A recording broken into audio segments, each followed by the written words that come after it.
He's like love, love, love, and music. La la la, love, love, love, love, love, and music.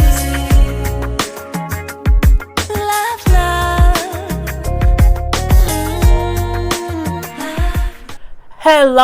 Hello, everyone. Thank you for tuning in. I am Jay Lee. This is Jay Lee's Corner. This is my review for Queen Sugar season 3, episode 12. Okay. It's only 1:30 in the morning, people. I'm getting done early. Well, I'm getting started early. I'm not getting started at 3 o'clock in the morning. Anyway, this is a really good episode today. I hope everybody had a great hump day. Okay, I had a good day today. I was at work, pretty late. But I'm saying it is what it is. If you have not done so already, please take a moment to subscribe to my channel. And don't just subscribe and don't come back. No, I like active subscribers. Like, subscribe, watch other videos, comment, share the video on your social medias, like the video. You know what I'm saying? Be active with me, okay? Be an active subscriber. I'm an active YouTuber. Be an active subscriber. Thank you. Anyway, and also do not forget to hit the notification bell because it lets you know when I have new content available on my channel. So this episode, I think the season finale comes on next week. Wait, is it next week? I think so. And the season finale is an hour and a half. I just can't. I'm just so nervous. Because it's like, I'm just so nervous, baby.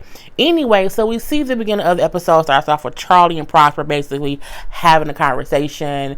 And we see he's telling her how the other farmers want her to kind of be the spokesperson or speak on their behalf when they go to the council meeting to vote on the prison being built there in St. Joe.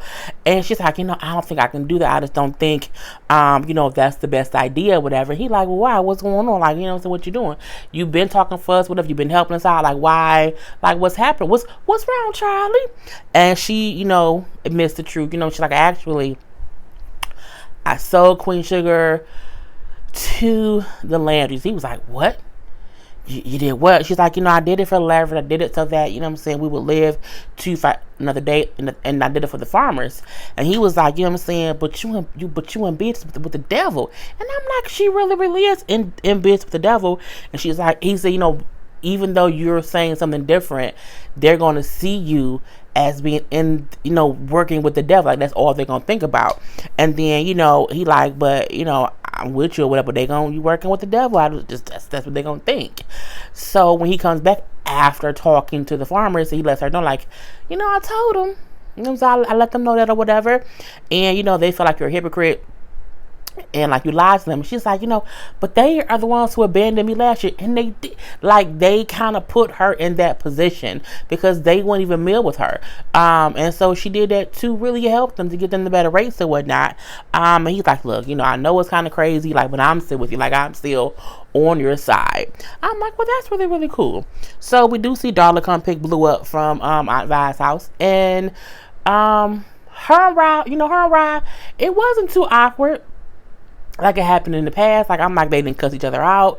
It was real, hey, just me, hey, how's whatever, make sure you do this, make sure you got a helmet, a little, conversation or whatnot. We do see Ava come outside. Ava don't like that bitch. She do not like Darla, and any old auntie ain't gonna like. When my nephew gets older, I'm not gonna like his little girlfriends. I don't like the little girls he like now. Okay, let's truth be told, I'm not gonna like anyone he likes until, she prove herself to be good for my nephew.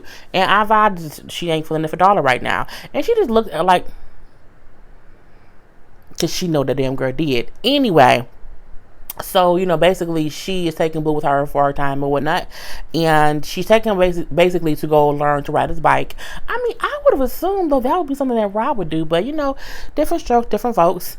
And so when she's trying to teach him, she's like, he's like, don't let go, whatever. And of course, parents let go. And so when he falls, he's like, I don't want to do this anymore. And he gives up. He kind of walks away all defeated. And I'm like, oh, poor little baby. But bike riding is hard when you're a kid. My dad told he took the training wheels off. I don't think I fell. But I remember my mom and my dad, being outside helping me ride my bike. So, for him, he was just like, he wasn't with it, with just Darla helping him to ride his bike. We do see Micah. Now, Micah is at school, and he's meeting with one of the little culprits. And I call them culprits because I don't know their names.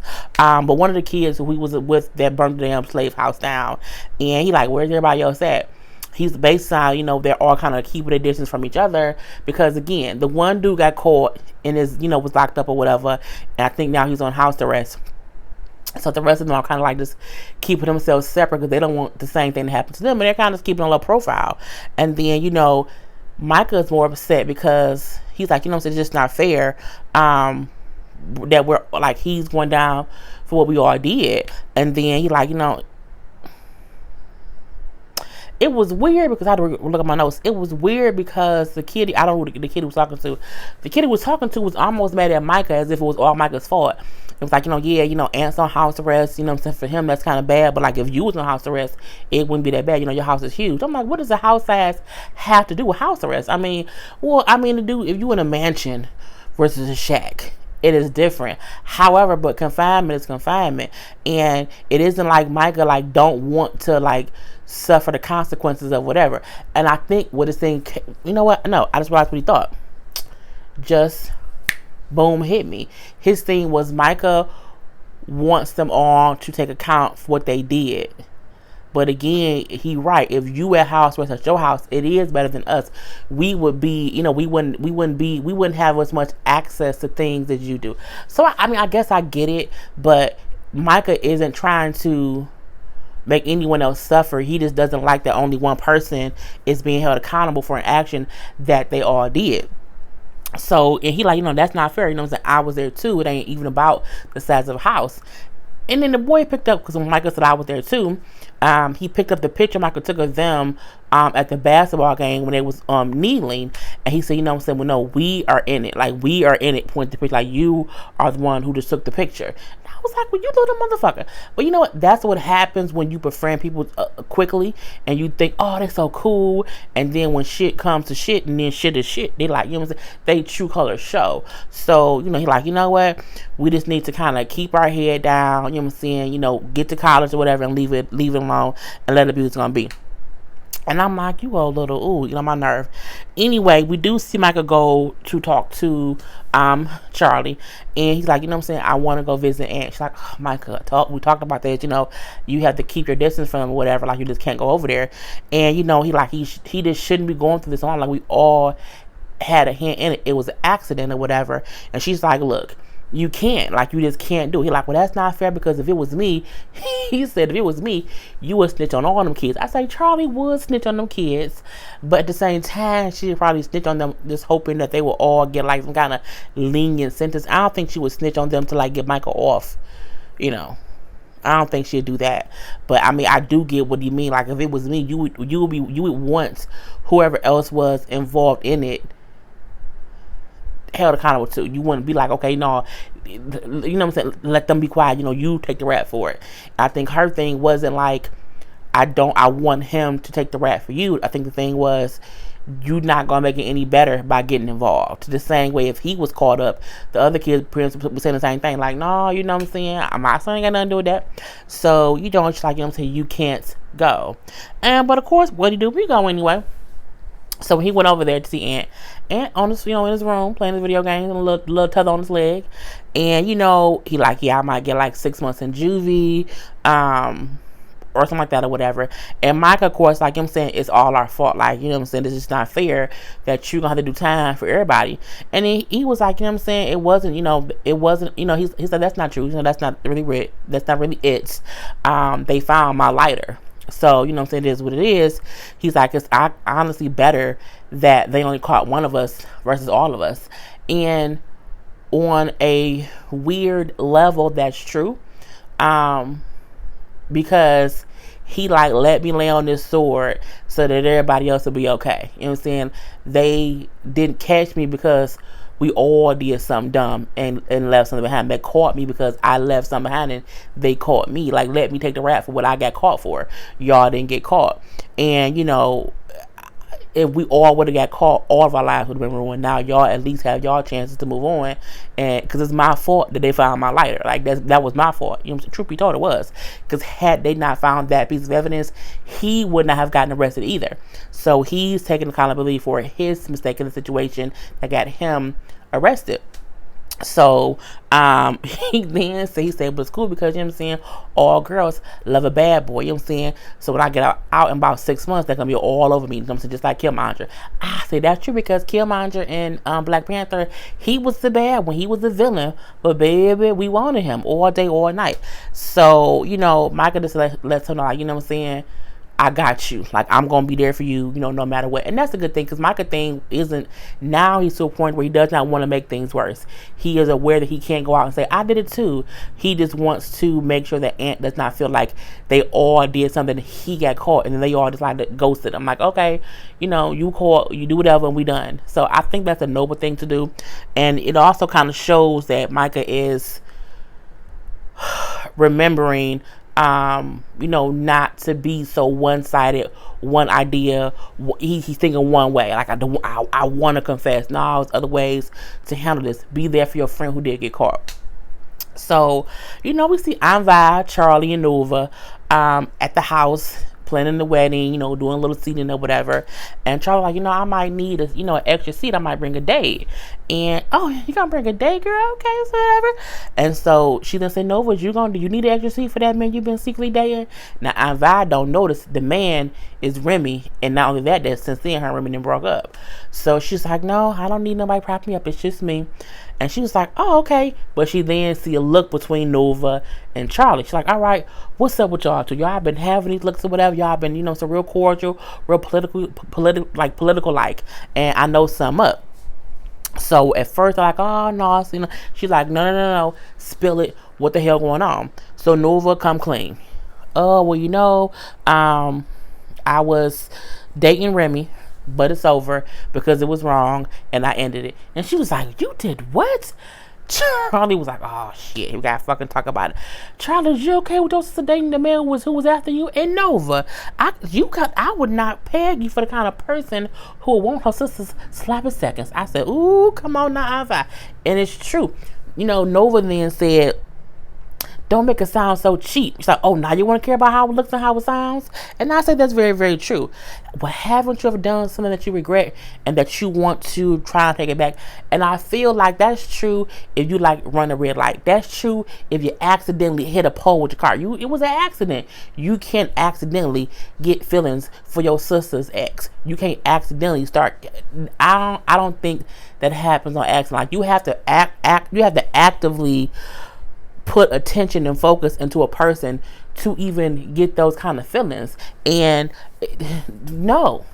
I don't feel like that was a mistake to how she you done something wrong, you want to done something, you regret it. Yeah, but you were trying to fuck your sister's ex, and then once you realized that he your sister's ex, you kept exploring, like you kept on saying, but it feels so real. It doesn't matter if it feels real. Raw sex feels great, but at the end of the day, you don't want kids with a dirt bag. You know what I'm saying? You know, things that feel good and that feel real does not mean it's the smart thing to do. You should not have raw sex if you don't want children. You should not go out and try to fill out your feelings for a man your sister dated unless you want the inevitable to happen for people to be pissed off at you. Remy and Nova was the equivalent of raw sex. Okay, it felt good, but it was the wrong thing to do. And now y'all got a whole dang on painful baby. Anyway, and she like, Nova, you were doing a whole bunch of little extra stuff lately, you know, with the whole thing about your daddy, not this, you know what I'm saying? You know what? I'm just disappointed. And Ivy, she leaves. I'm like, why is y'all fucking with Ivy? Y'all know she's not feeling too good and stuff like that. You know, she got that little lupus. But whatever. We do see they go to the committee meeting about the prison. And we see Nova sit her ass on the other side. She don't sit with Charlie and Ralph Angel. And I'm like, oh, here she go that bullshit. And we also see how Sam come in. Oh, hey, Charlie, so good. I'm like, get your dirty ass about his thing. Get your ass away from her like that. I feel like he came in and spoke to her in front of people to let them see, oh yeah, you know what I'm saying, we be talking or whatever, like we be having conversations. Go ahead on, Sam. Go ahead on.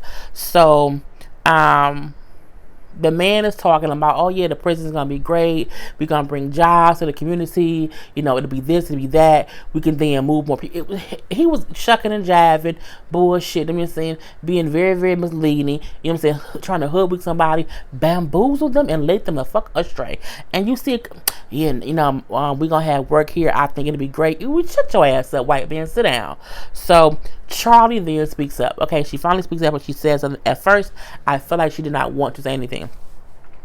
And then she's like, you know what I'm saying? You want to come up here and act like you want to give jobs to people, but what about the parents of the kids who you lock up? Like, what about them? You ain't talking about them, is you?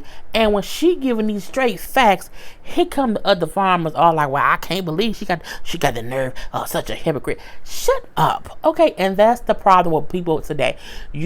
She had her whole meal for y'all to come and meal with her. Y'all said, fuck that, we can't meal with you. And she ended up having to sell her farm. Now she's trying her best to speak up and give points that make sense about why the prison should not be there. And y'all want to act like, oh, she's so bad because she sold her thing with the Landry's. Man, look, shut the hell up. If I have told you to, dude. If I ever meant it, is what I mean in this point. Because y'all pissed off at her because y'all are too blinded to see what she did, and what she did was for y'all. She sold her hard work and empire so that y'all can have stuff more affordable. So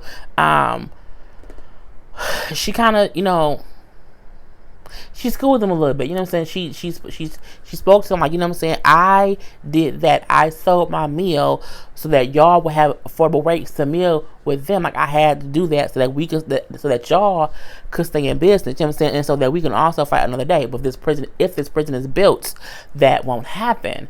And it wasn't until she said that they was like, oh, they all felt dumb. Like, y'all forgot. Y'all, the rates that y'all had, that y'all oh so love, you only have those because she went in business with him. Again, y'all wasn't milling with her. Okay? Anyway, she then brings up how they only pay minimum wage, and then they pay the workers minimum wage in the prison, but you'll get free labor by the prisoners. So, you know what I'm saying? Who really is y'all winning? Y'all pocketing money because y'all are getting free labor, and y'all pocketing money that y'all probably get from other people who are being paid to work. It's just a bunch of bullshit, a bunch of fuckery or whatever. And then she also brings up how inmates are counted as residents in a county, but they're not allowed to vote. Huh.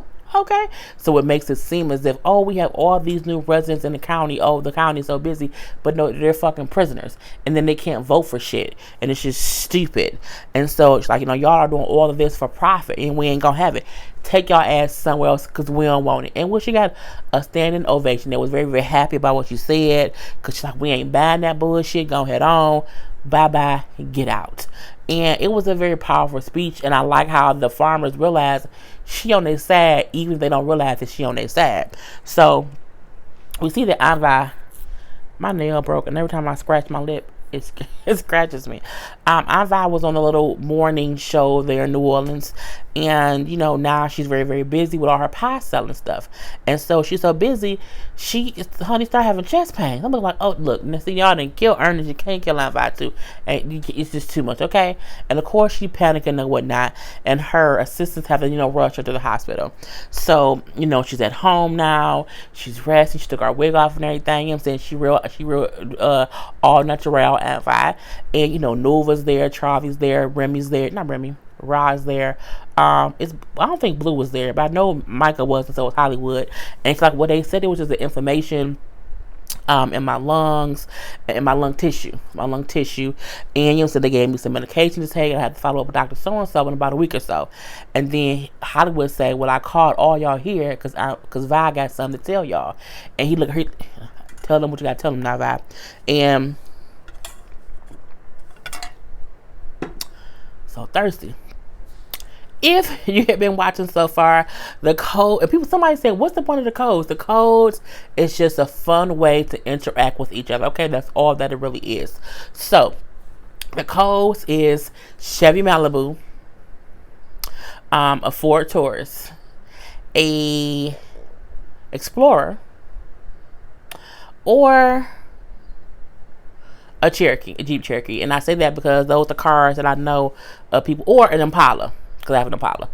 So put your favorite car that you like. I would pick an Impala. I've only had Malibus and Impalas, and I love my Impala. I had 3 Malibus, and I got an Impala in 2016, and I wish I would have gotten an Impala sooner. And I think when I buy a new car, I'm gonna get a Ford Explorer. My mom has an Explorer, but mine will be an Impala. And the numbers I would pick would be 153 because it's 1:53 in the morning. So put your favorite car and the time it is right now. So mine is Impala, and 153 because it's 1:53 in the morning. Anyway, so he told her, let him know, okay? So she lets them all know that she has lupus, and she's known for a few months. And she's like, don't worry about it, whatever, it's okay. They're like, why wouldn't you tell? Like, why didn't we know? We would need, we worry about you, like we need to know things. Like, what if we would arrest you somewhere and something happened and we had no idea? So it's like, it's okay, you know what I'm saying? She brings up how Nova knew, and Nova was helping her with some remedies and stuff like that, and how of course Hollywood knew. But now that she had this other scare, she had to tell them. And she's like, I just, it's just so much, and I have, all these orders to fill or whatever. It's kind of crazy. They was like, don't worry about that. We will go down to the kitchen and get your orders together. I feel like Aunt Vi's at a place now where she can hire people to bake her pies. Like, I think she has those 2 assistants who know the job, and it's ways that she can be there, like, supervising, but not necessarily, like, baking the pies herself. I mean, I'm like, you have to invest a little bit of money into your business, even when you're building it. You don't invest so much that you are losing money, but you do it enough to where the money that you've earned, you're putting back into your business. So I'm like, girl, hire you 2 bakers, okay? Hire two bakers, so you'll have the 2 people you have working for you now, and 2 more, and between them 4, they should be able to handle what you got them doing. And then you're getting buku orders now. Buku orders, y'all know we say buku here in Michigan, which just means a lot. But you need to just sometimes take it easy. And I don't think that she has to like completely like not bake pies. Like, it's still Vi's pies, but she cannot be doing all the heavy lifting or the heavy baking, and just rest. Aunt Vi, just rest. Anyway, we do see also, at that point after the whole family meeting, so we see her in the tub, and it was so beautiful to see, she no wig, just her in the tub, nothing, they didn't show much or whatever, but we see Hollywood giving her a sponge bath, like just taking the water in the sponge, like just rinsing off over her back, and just a beautiful scene of him taking care of her, her holding his hand and just being grateful to have him, because I mean, she is older, and she is, at this point in time, she is having a couple of issues or whatnot, and you do want to feel like someone is there for you unconditionally, and he in there with her in the tub, washing her body, was a beautiful scene in my personal opinion. So, we do see Aunt Vi's pies being, fixed or whatever. And we got Remy there, and Nova and Charlie all there, helping get the orders together. Honey, and then we see that with Romero. I could not remember that man's name, but she said it today. The cute little doctor man, Romero, who like Charlie, he came down there to help too. He couldn't wait to come down there and help girl. And, so they flirting back and forth or whatnot. And they flirted enough to where he asked her, like, if he could make her dinner. And they can, like, go on a little date. And she said, you know what? I would love to. I'm like, all right, go ahead, Remy. Damn it, not Remy. Charlie. I've been getting names convinced so much. But I'm happy that she is, because someone said in my thing, like, I don't like how, they keep having them break up with their African-American person, and then they have them date after their race. Like, when Ralph broke up with Darla, and now he was dating a train who happened to be like half Asian, Filipino, I don't know what she was. And now we have Charlie, who broke up with Davis, who was black, and then she was dating Remy, that didn't work out, and now she's with Romero, who was Mexican, Latin, Latin maybe, something, you know what I mean? But I'm like, both minorities, you know what I'm saying? Anyway, so he gonna make her dinner. It'll be cute. We do see, Charlie, and she's in the restroom at the council meeting or whatever, and we see a black woman in the bathroom too, and she just looks at Charlie, and she just smiles and says, thank you. Because sometimes that to let Charlie know, like, I know you sacrificed for us, and I thank you for that. And then here comes Sam's sister. I don't trust Sam's sister, okay? I don't trust her further than I can throw her, and I can throw her too far. So, because I can't pick up that stuff that's heavy. And, she's saying how, all their hope has to be in the council members, and how one particular council member like will have the deciding votes, and she usually votes, like against stuff like this. And I'm like, okay. And then, we can only, and they're like, we can only hope she votes this way. And then she brought up like, my father, Charlie, like my father used to tell us like kind of to lead with hope, and I'm just trying to figure out if that's the right thing to do. And I swear it was, I'm like, I felt like ever since Charlie and Sam's sister had that conversation where she kept saying how she, even though her father's dead and gone, and she was upset that he did not leave her the land or give her as much as a stake in the company as he did her brother, I still feel like she is still trying to appease her dead father. And I'm like, I don't feel like she's completely on Charlie's side. I think she feel like if it go Charlie's way, good, and if it don't, good, because either way it go, I'm fine. You know what I'm saying? So for me, I don't know so much. So, they have a decision in the council meeting or whatever. Nova now is seated with Ralph, Angel, and Charlie, as she should be. And they do the votes. And it was 3 votes for to not have a prison, and then 4 votes to open a prison. And of course everyone is devastated that it passed, and the vote who was the was like the how the Sam sister said like, she can, this vote, this person can usually vote against stuff like that. She voted for it, and I'm like, oh God, Jesus. It was just aggravating, and of course Charlie's devastated, and she like looked at Sam's sister, who got up and walked away. That's the second time her ass got up and walked away. And I, maybe she just sad because she can't beat him and she can't let him know that she's against him. I still feel like she's not doing enough. Like, she's too quiet for me, okay? And of course Charlie is devastated, so Nova walk up and hug her, and everyone else is just like, damn it, man. So we see, back at the house, Prosper is realizing he not gonna get his land back, he not gonna get his house back, and he need to do something about that. So he finally calls his daughter and like, things ain't going too good here, like stuff is going on. I think it's about time that you come up here and get me. And so, because again, he was only not trying to call his daughter to come get him because he kept feeling like, I'm going to eventually get back in my house, I shouldn't need to. And we see Charlie in her room crying because she's devastated. We see Micah in his room, and he sends a tweet out saying how, soon there'll be more prisons and schools, and the hashtag rise for our future. And he looks up how to organize a peaceful rally. Because again, as Nova told him, like, it's not about, you have to plan it out, do it the right way. So I think he's kind of listening to that, and also seeing his mom take a stand too, because even when Charlie was talking and they was clapping for her and was happy, he looked like, my mama got me invested, so that was a great thing to see. So the ending is what we see of, Darla brought Blue's bike over. I was telling Ralph how it was really bad earlier, how he fell and he just was just a bad training session or whatever. And so he have Blue come out, and he like, okay, we're gonna try this again because we not quitters, okay? And so he like, okay, Pop, it's so hard or whatever, I don't want her to let me go, and she did. And then he's like, you have to just kind of trust us, trust yourself that you'll be okay. So when he goes to ride, he's like, can you guys both hold it? And so I'm like, okay, here we go. So they both hold his bike as he's riding around, and then he rides it, and he's happy, and then they're also happy because again, he was so fearful of falling that he kind of just needed both his parents to do it. And so when they see him happy, he riding the bike, they get happy too, and they embrace each other. And not like a weird sexual embrace, like two parents happy that their son did something to embrace. And then they realized that they were in a positive moment, and they're like, well, damn, we can be positive around this bitch. Okay. Anyway, because at this point he knows that her mom has went back to DC, and that she told the mom, I'm gonna do things, we gonna work these things out our way or whatever. So it's a little less tension in the air. So at that point, they kind of debrace, because you can, I'm gonna say embrace and then debrace. I don't think debrace is a word though, and what I'm using.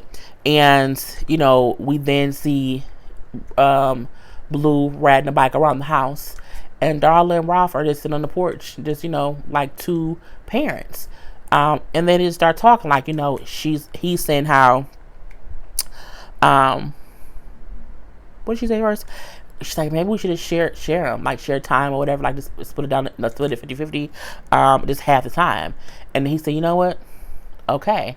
And then he brings up how, you know, once he's off papers, he wants to take Blue to different places to just travel, you know, Disney World, all these just fun places or whatever, and it's great places too. He said, I want to show him as much as I can, like I just want him to be able to see the whole world.